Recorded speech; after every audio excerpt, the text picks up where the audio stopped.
and welcome back to my channel. In this week's video, I'm going to be explaining how to use Chinese trains in China, because the train system in China isn't like the one in Europe and perhaps the one in the US. Furthermore, there is the language barrier, which makes it even harder to purchase train tickets. Therefore, I've created this video to show you guys how I purchased train tickets in China for our entire holiday. Julian and I traveled throughout a large part of China for 2 months, and we always took the train. So let's get right into this video. So the first thing I want to talk about is chu nar. Chu in Chinese means to go or to go to, and nar means where or place. So chu nar means where do you want to go, basically. And chunar.com is the website that I always use to check the availability of trains that I wanted to go to. So I'm going to be showing this to you guys. So as you can see here on the left, all you have to do is type in chunar.com. Then you get this camel website. So the first thing you have to do is click on the characters that look like this, because chunar can not only be used for trains but also for airplane tickets, for example. But today I'm going to be showing you how to use the train ticket. So as you can see in the URL has changed to touch.train.chunar. So you can look at the URL to double check that you clicked on the right characters. So on the left hand side you can write down where you want to depart, and on the right hand side you can write down where you want to arrive. So I'm just going to choose Suzhou to Shanghai for simplicity reasons. So to be able to use this, you do need to know what the characters of the city you want to go to look like. So look it up online and make sure you know what the characters look like, so you don't go to the wrong city or station. Then afterward, it automatically chooses today as the date, and then search. So now you can see there are many different trains and times, and it's all in Chinese, so this might not make a lot of sense to you.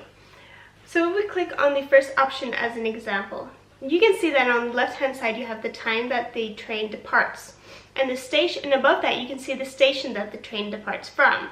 In this case, it's Suzhou Bay, which is the North Suzhou train station. As a matter of fact, that is not the train station that I would like to depart from, so we will filter on the correct train station later, which I will show you guys in a bit. On the right hand side you can see what time you arrive in Shanghai and which train station in Shanghai you will arrive at. Again, that is not the train station I would want to go to. In the middle you can see the train number, and you can see the time it takes to travel from A to B. Now underneath that you have 3 different prices. So the first price, the cheapest price, shows like the price for second class seats. The second price is for the first class seats. You can memorize this by the 2 stripes and the 1 stripe. Of course, like this would all be much easier if you can read a little bit of Chinese characters, but it is possible without understanding it too much. So now let me show you how to filter everything. If you want to filter, just click on the filter symbol on the bottom right. Now you can see that I'm choosing that I want to leave from Suzhou Station and arrive at Shanghai Station, so not north or south or anything like that, just like the main stations. Furthermore, you can also choose the type of train you want to travel in. So you've got the G train, the D train, and the K train. The K train is the cheapest train, but it takes twice as long to get from Suzhou to Shanghai, but it costs half of the price. So you can choose whatever you want, and G and D are both faster bullet trains to Shanghai in this case. So after inserting where you want to go, you see all the options. This may look complicated if you don't know any Chinese, but I'm going to go through it with you guys. So on the top, you have what you inserted. You want to go from Suzhou to Shanghai, that's in blue. Right beneath that, you can see the date, which is today when I'm filming this. On the right hand side, if you click that, you can choose to see the tickets for tomorrow, and on the left hand side you can choose to see the tickets from yesterday, but since we're looking at the tickets for today, yesterday doesn't exist anymore. Furthermore, on the far left you can see 2 times. The first time is the departure time and the second time is the arrival time. Then you can see from which station to which station. In this case, Suzhou to Shanghai. The top one says Suzhou and the bottom one says Shanghai. Then you have the train number, which in this case is D951. Below that, you can see how much time this train ride would take. So in this case, that would be 30 minutes. And beside that, you can see the price for this train. The price for the top train is very expensive, especially compared to all the ones below. So the reason for this is because of the type of seat. This is actually not a seat, but a bed. And you can tell this by the very last black character in that row. It means bed. And the train below it, for example, that's a second-class chair. And the way to see the difference between the second-class chair and the first-class chair, as I told you guys before, is the 1 stripe or the 2 stripes. So the first one doesn't show any normal seats anymore because they are sold out. Therefore, they're only showing us the price for the beds. Right under the price in orange it says 10, which means there are only around 10 more seats available, or beds available actually. And you can see for the train below that, that only costs $39.50. Below that it says 100. So there are more than 100 seats available for that one. So there's a huge chance you would be able to buy that ticket if you would leave at the train station right now. So now that you guys understand Qunar, you need to understand that I always use this website to see which tickets are available for where I want to go to and what they would cost. You cannot actually purchase the tickets on the website because you need a Chinese ID to be able to pick up the tickets. Most train stations don't have a pickup point for foreigners with passports. Because they have automatic machines for Chinese citizens with their Chinese ID card, which I will show you later on. So it's not like you can easily buy it online. So there are 2 options. The first option, which is what Julie and I always did, is we went to this train station quite early. So we always took at least 1 hour for being able to purchase the tickets. And when I was standing in line, I always checked the website again to make sure that the tickets that I want are still available. So right now I'm going to show you some footage of the train station in Shanghai where I'm purchasing tickets for Julie and I to go back to Suzhou. The train station is over there. You have to pass through the underpassage to get to the manual ticketing office.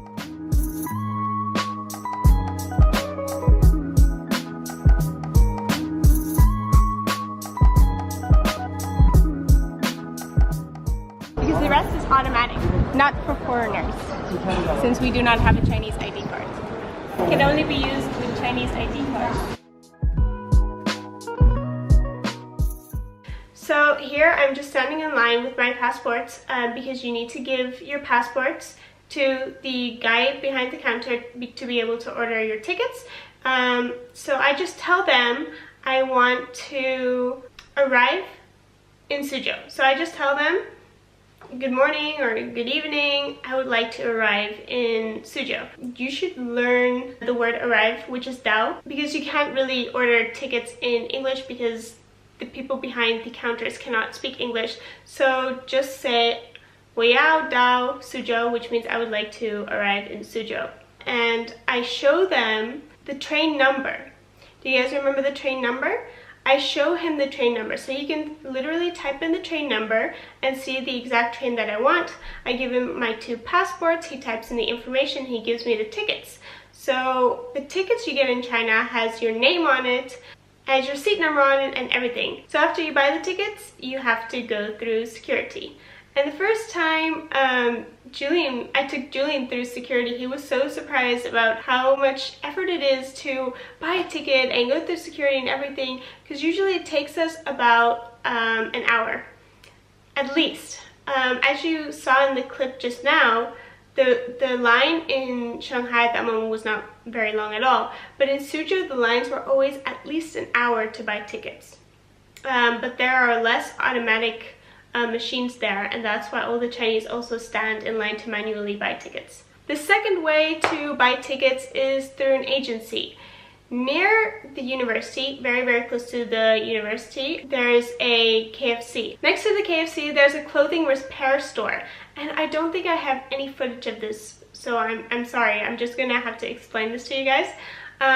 But in that clothing repair store, they also provide a service to buying tickets for you. But this comes at a fee. So you can simply go there and again, give the train number information, tell them which day you want to go to the place and which train number you want to take. And then they will write this down, book it, and pick it up for you, and then you can pick it up the next day. This comes at a fee, and you do need to give them a copy of your passport because, again, to be able to order train tickets, they need passport information because that ends up on your train tickets. If you're traveling with a train in China, it basically feels the same as flying because you have train tickets with seat numbers, with your name on it, with your passport number on it. You have to go through security. You cannot board a train without your passport. It's just like a plane. And we also filmed the train station in, I think, Chengdu. It was a huge train station. I'll show you the clip of that right now to give you guys an idea of how big train stations can be in China. We are at the train station, and this is what we meant by train stations being like airports in China. Departure times, security, everything. Gates over there. Keep your passports ready at all times. Keep your passport. Let's go find our gate. Yes.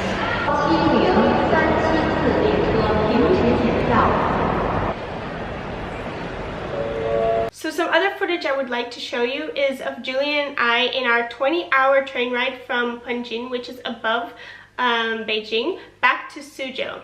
Because in that train ride, we filmed a little bit about our experience in that moment of riding trains in China. And yeah, I'm just going to show you guys what we were talking about. Unfortunately, like, they leave the lights on So the entire night. And all it's day, unbelievably bright. they turn half of the lights off. Yeah, but Half of them is like super bright. It's still too much. I understand that some light is required so that people can find their way to the exit or the toilets, but this brightness just keeps people up. So as you can see, I am now wearing this. Oh yeah, we always have to wear like long sleeve clothing in the train because even though it's like 30 degrees or 35 degrees outside, it's freezing inside because of the air conditioning. So bring warm clothes. We did not do that the first time, and that was a big mistake. Yeah, and now we did it, and we bought too little. Yes, even this isn't enough. Like, everyone just sits here with jackets on and stuff, but I didn't pack jackets for our trip, considering like the entire trip would be like at least 30 degrees Celsius. So the last thing I want to talk about in this video, which is kind of a bonus, is the bathrooms. The bathrooms in train stations and trains are usually not very clean. So that's just something to keep in mind. Julian actually filmed the bathroom in the train station in Panjin, and I'll show it to you guys to give you an idea of what train station bathrooms are often like. Not always, but often. Piss on the floor. Piss on the floor. Piss. Piss on the floor. Piss on the floor. I don't know. Man here can't aim, I think. That's just some bonus information about traveling in the train in China. So I hope this video helps you guys buy train tickets in China. If there's anything else you guys would want to know about taking the train in China, just leave them in the comment down below and I will answer your questions. If you like this video, please give it a thumbs up. If you would like to see more informative videos about China, videos about XJTLU, or travel videos in general, please subscribe to this channel. I upload every Wednesday, so I will see you guys in next week's video. Bye guys!